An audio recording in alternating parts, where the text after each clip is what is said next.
हरे कृष्ण। अति परिचयाद अवज्ञा सतत गमना अनादर भवति मलय विल्ला पुरंदरे चंदनं कुरु काष्ठात इंधनं कुरुते। যখন আমাদের কারো সঙ্গে সম্পর্ক এই জড়জগতে অত্যন্ত গভীর হয়ে যায়, যখন কারো কাছে আমরা বারবার যাই, অতি পরিচয়াত, এবং যখন অত্যন্ত বেশি পরিচয় হয়ে যায় আমাদের, তখন কি হয়? অনাদর ভবতি, তখন আমাদের মধ্যে কি এসে অনাদর চলে আসে। শতাত গমনা অনাদর ভবতি, সতত বারবার একজনের কাছে গেলে, একজনের সাথে বেশি সম্পর্ক যখনই হয়ে যায় জড়জগতে, তখনই অনাদর এবং অবজ্ঞা আসে। এটা হচ্ছে জড়জগতের নীতি। কীরকম?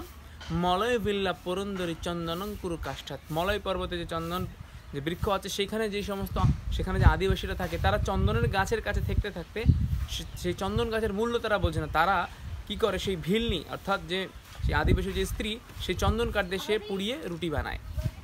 সেরকম এই জগতেও আমরা যখন একজনের সাথে যখন আমরা বেশি আসক্ত হয়ে পড়ি এবং বেশি বারবার যখন একজনের কাছে আমরা যাই, অনাদর চলে আসে এই চন্দন কাঠের মতো। হরে কৃষ্ণ।